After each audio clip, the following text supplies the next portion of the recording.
At 78, Linda Ronstadt finally admits what we all suspected. Linda Ronstadt, born in 1946 in Tucson, Arizona, is one of the most versatile and celebrated female vocalists in American music history.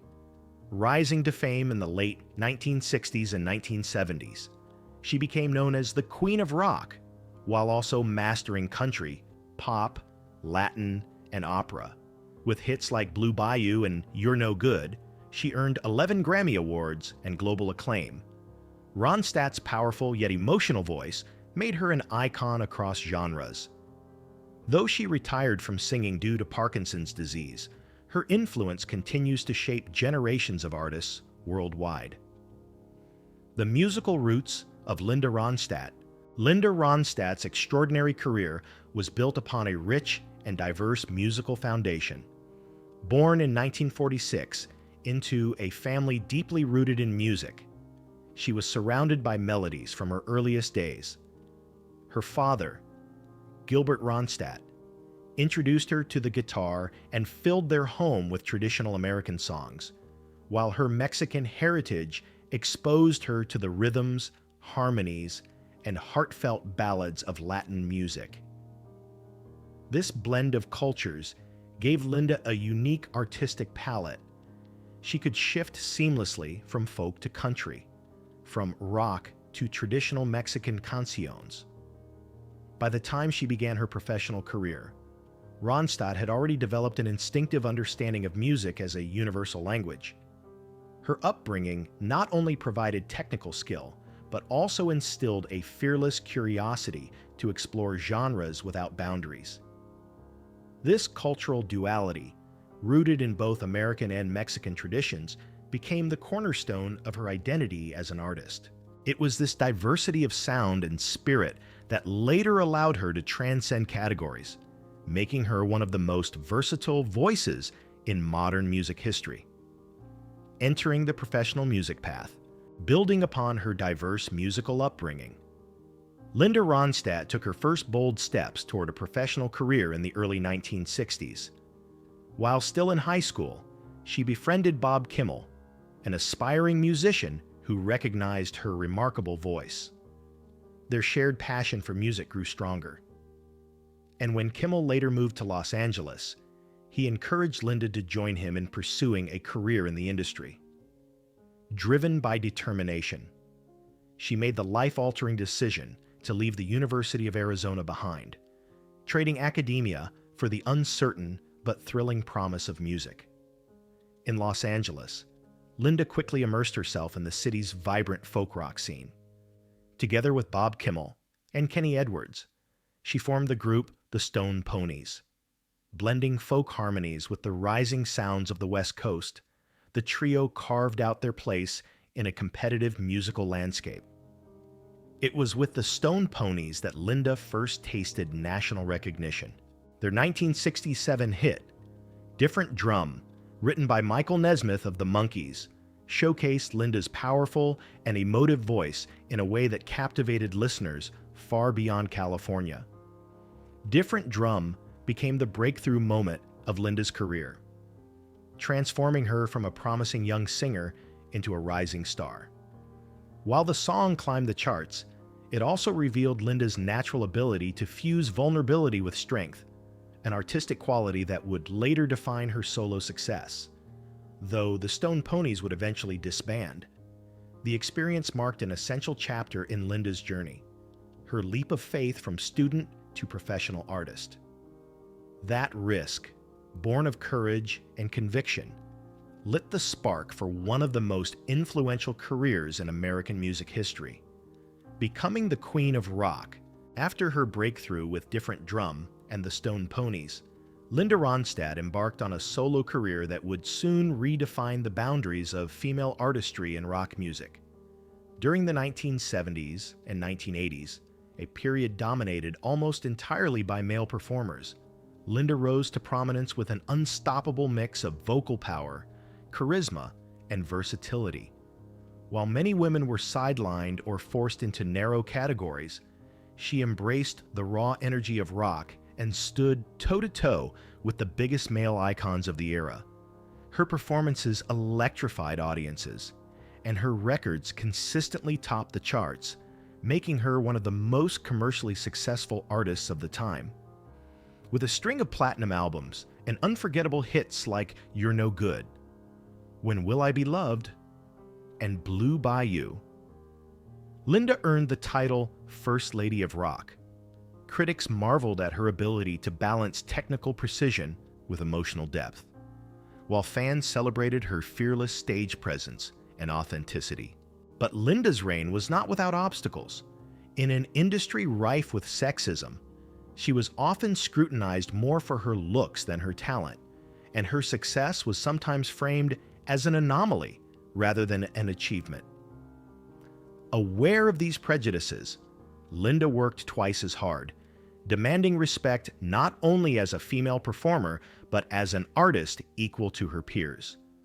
Through relentless touring, careful song choices, and an unshakable commitment to artistic integrity, she built a career that silenced her critics. By the close of the 1980s, Linda Ronstadt had more than earned her crown. She wasn't just a woman succeeding in rock. She had become the standard against which others were measured. Her title as the Queen of Rock wasn't a token. It was a triumph carved through talent, determination, and the refusal to bow to limitations. Love, freedom, no marriage. While Linda Ronstadt reigned as the Queen of Rock on stage, her personal life was marked by a series of high-profile romances and an unconventional approach to love. Throughout the 1970s and 1980s, she was frequently in the public eye for her relationships with some of the most notable figures of her time. Among them were singer-songwriter J.D. Souther, whose musical sensibilities often aligned with hers, California Governor Jerry Brown, with whom she formed one of Hollywood's most talked-about power couples, comedian Jim Carrey, who represented a different kind of youthful energy in her life, and director George Lucas, whose visionary world-building matched her own creative spirit. Each relationship fascinated the press, but behind the glamour, Linda was searching for something deeper and more enduring. Despite these romances, Linda Ronstadt ultimately chose not to marry. Instead, she embraced single motherhood, adopting 2 children, Mary Clementine and Carlos, whom she raised with love and independence.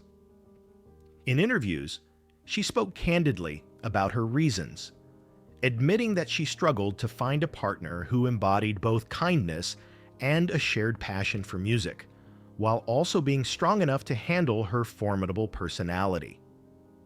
"I'm not easy," she confessed, acknowledging that her intensity, perfectionism, and fierce independence often made lasting relationships difficult. For Linda, love was never about fitting into convention. She believed that marriage, while meaningful for many, was not essential to fulfillment. Instead, she found her greatest joy in motherhood and in the freedom to pursue music without compromise. Her life choices challenged societal expectations, particularly for women in the spotlight, at a time when marriage was often seen as the ultimate marker of success and stability. By openly rejecting that narrative, Linda offered a powerful alternative: that a woman could live passionately, love deeply, and still define happiness on her own terms. In many ways, Linda Ronstadt's decision not to marry reflected the same courage that defined her career. Just as she refused to be boxed into a single genre, she refused to let her personal life be shaped by convention.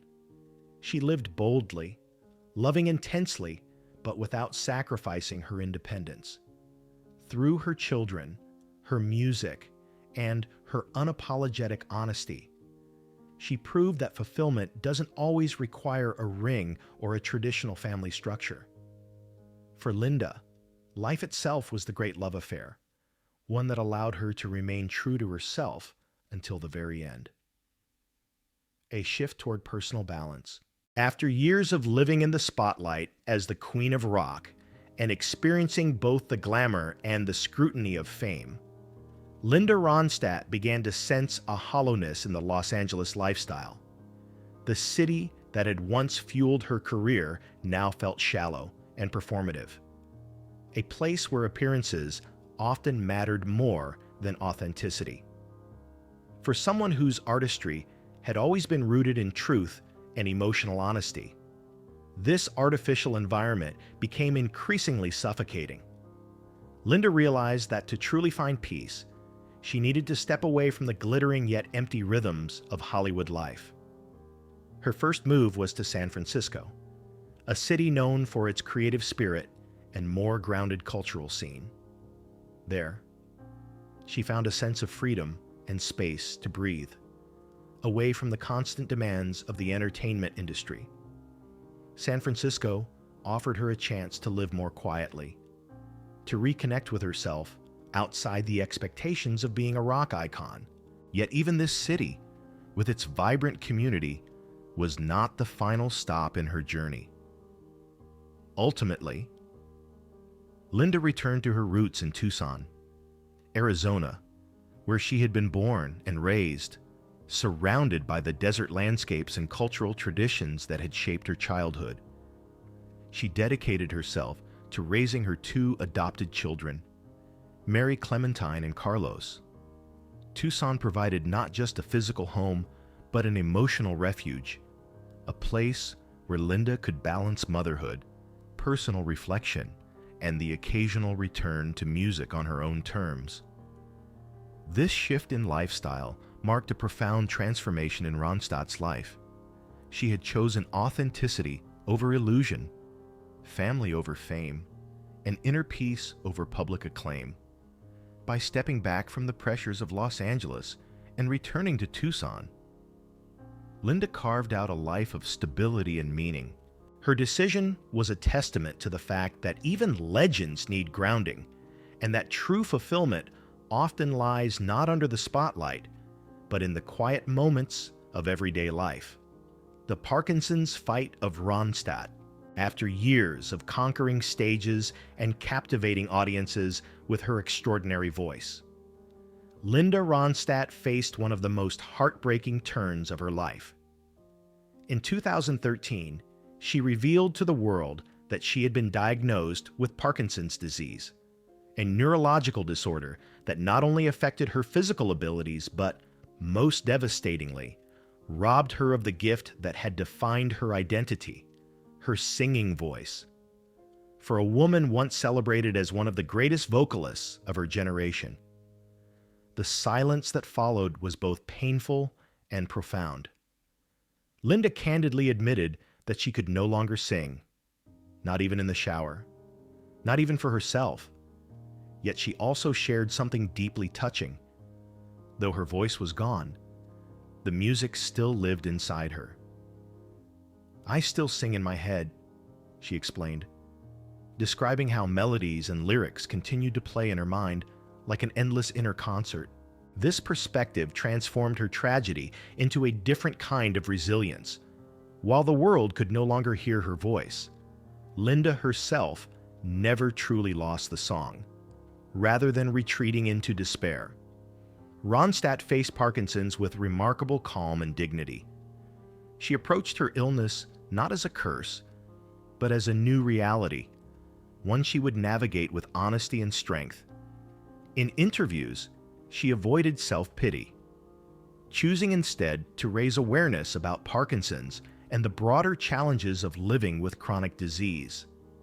She spoke openly about the physical limitations, the struggles with mobility, and the quiet adjustments to everyday life. By sharing her experience, she gave comfort and recognition to countless others who suffered in silence. Her battle with Parkinson's also revealed the depth of her character beyond her music. Fans who had once admired her for her powerful voice now saw an even greater strength in her vulnerability and candor. She reminded the world that identity is not limited to talent or career, that a human being's worth persists even when abilities fade.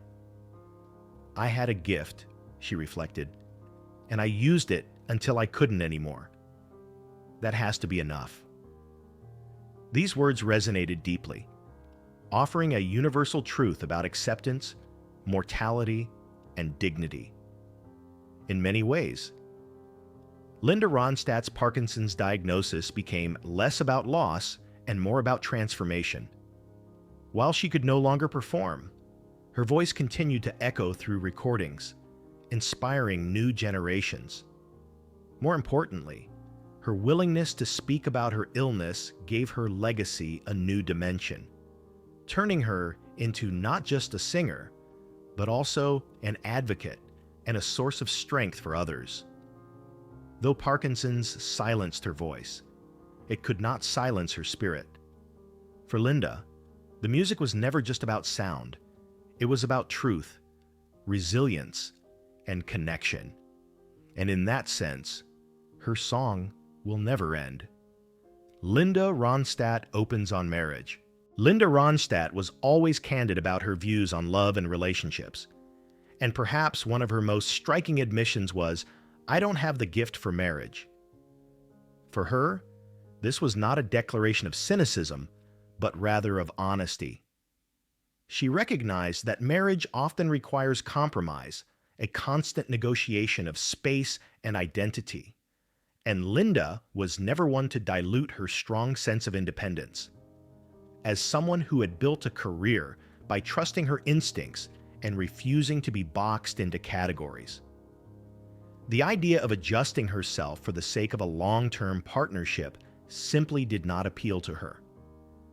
Her hesitation toward marriage was also shaped by the realities of the entertainment industry. In the world of show business, she observed, maintaining a relationship was particularly difficult. The lifestyle of an artist often meant grueling schedules, extended tours, and a lack of stability. Opportunities came constantly, and with them, temptations and pressures that could easily erode trust. Linda saw firsthand how many of her peers struggled to balance love with the demands of fame, and she concluded that the odds were stacked against lasting marriages in Hollywood. She often spoke about how the constant pace of the music industry left little room for the kind of intimacy and shared time that a marriage required. Between studio sessions, worldwide tours, and the endless cycle of publicity, her days were consumed by her craft. In such an environment, nurturing a marriage felt nearly impossible. To Linda, it was not fair to bring someone into a life that was inherently unstable, where she herself could not promise the consistency that a union deserved. Moreover, Linda was acutely aware of the competitive, sometimes toxic culture of show business. She noted that ambition, ego, and the relentless spotlight could magnify insecurities and conflicts in ways that normal couples never faced. For her, this created an added layer of fragility in celebrity relationships. She came to see Hollywood marriages not as fairy tales, but as fragile arrangements often destined to collapse under the weight of unrealistic expectations and external pressures. Ultimately, Linda's choice not to marry was less about rejecting love and more about protecting her sense of self. She valued authenticity, and she believed that forcing herself into a structure that didn't suit her nature would have led to resentment and unhappiness. By choosing independence, she carved out a life where love could exist without the constraints of legal or social convention. She defined fulfillment on her own terms, finding joy in motherhood, music, and meaningful connections without ever needing a wedding ring. Her perspective serves as a powerful reminder that marriage is not the only path to happiness or legitimacy. Linda Ronstadt lived a life that challenged societal expectations, proving that strength can lie in choosing not to conform. For her, the absence of marriage was not a failure, but a conscious decision, a reflection of her clarity, honesty, and unwavering independence. Legacy and recognition. Linda Ronstadt's life and career stand as a testament to authenticity, resilience, and artistic brilliance. Though she never married, she remained true to herself and her values, shaping a life defined by music, independence, and motherhood. Her extraordinary contributions were formally acknowledged in 2013 when she was awarded the National Medal of Arts, the highest honor for artistic achievement in the United States. This recognition celebrated not only her unmatched versatility, moving seamlessly from rock to country, Latin, and opera, but also her courage in defying conventions both on stage and in life. Ronstadt's story continues to inspire generations. A woman who refused to be confined by expectation, who faced illness with dignity, and who chose a path entirely her own. Her legacy is not just in the songs she sang, but in the way she lived, fearless, uncompromising, and profoundly human. If Linda's story inspired you, don't forget to like, comment, and subscribe so her spirit continues shining here.